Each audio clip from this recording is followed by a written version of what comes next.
Right. Good evening, class.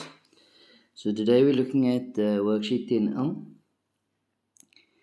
In 10L, number one, we are told that ABCD is a parallelogram. So if this is a parallelogram, we know many things. Okay, there's 4 or 5 properties. Opposite angles are equal. Opposite sides are parallel. The two pieces of opposite sides are equal. Diagonals bisect each other, and you can prove that if one pair of opposite sides are equal in parallel, it's a parallelogram. Then we are told that EA is equal to FC. We must prove that EBFD is a parallelogram. Okay. So already we know that opposite sides are parallel in the parallelogram. Okay. So if opposite sides are parallel, then EB has to be parallel to DF. Why? Because they're opposite. So, you can firstly say that, because this should now almost be as if you are already concluding it's a parallelogram. So firstly we would have to say that AB is parallel to DC. Why is that parallel? Because opposite sides are parallel in parallelogram or in a palm. Okay, which now would conclude that EB is parallel to DF anyway. So we're going to try and prove that this part is also equal. However, we know that AB is equal to DC. Now, how do we know that?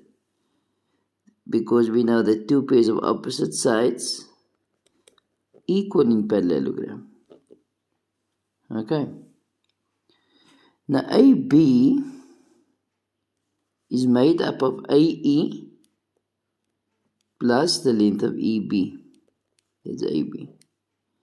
DC is made up of FC plus DF. Okay. However, we know that AE is equal to FC. That was given to us. So if AE is the same as FC, therefore EB has to be equal to DF. You see that? So what do we note? That there's one pair of opposite sides equal and parallel. So we say therefore EBFD is a parallelogram. Why? There's one pair of opposite sides equal and parallel. Okay, this is a good one. Again, I said there's many ways of doing something. There might have been easier ways of doing what I've just calculated now. But as I've indicated before that, this is just basically what comes to mind. These videos are free. Okay. We are told that in number 2, A1 is equal to B1, which is equal to C1, which is equal to D1. Then we are told that A2 will be equal to Y, D2, which is equal to C2, which is equal to B2. Prove that this is a square. Okay, for this to be a square, for this to be square, the vertex angles has to be 90. But if the vertex angles are 90, there could be a rectangle as well. Okay, so we must prove something else thereafter. Okay, so what we need to firstly show that there is 90. However, we know that 4x plus 4y equals the sum of all these angles equal to 360. Why? So interior angles of a quad. Okay, interior angles of a quad adds up to 360. So if I divide by 4, then x plus y is equal to 90 degrees. Which means to say that the vertex angles equal, any vertex angle here would be B1 or D1 plus D2, which is equal to 90 degrees. So all these angles are 90 degrees, which is then equal to angle A and so on. Okay, so all the vertex angles are 90 degrees. Okay, then, but as we said for this, it could have been a rectangle as well. The vertex angles of a rectangle is also 90 degrees. So we have to prove that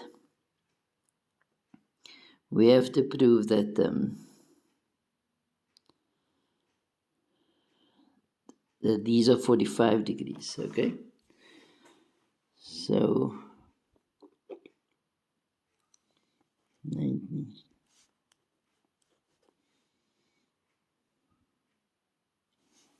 Pause quickly.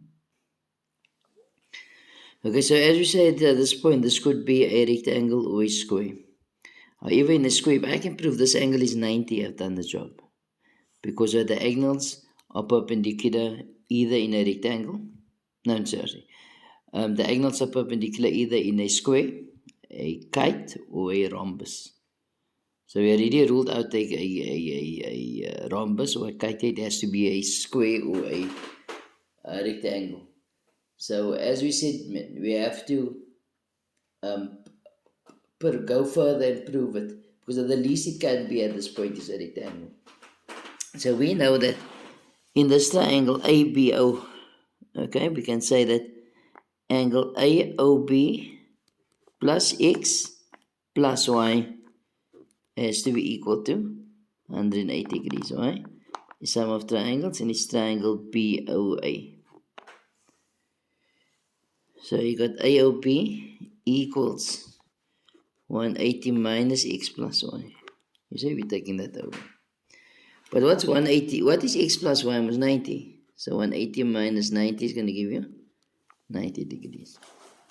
So therefore, ABCD is a square. Why? Because all vertex angles equals 90 degrees, as well as your diagonals are perpendicular. Okay, so it has to be a square.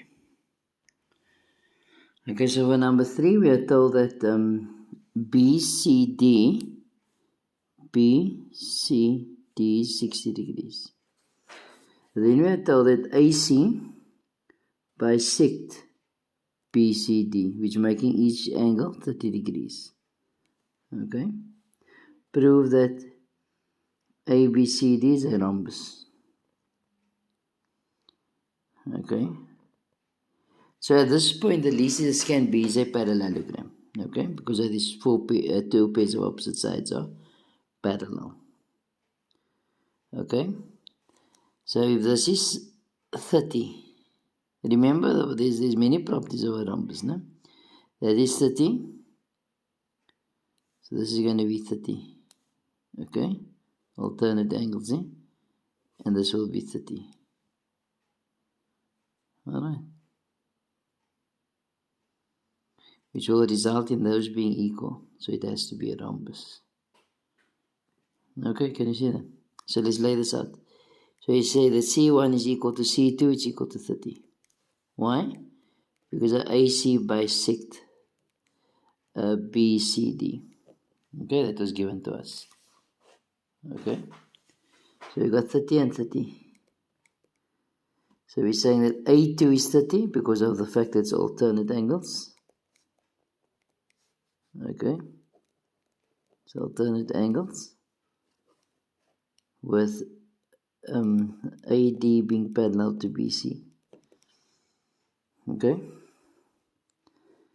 then that way is alternate angles as well. So A1 of course is equal to 30 degrees.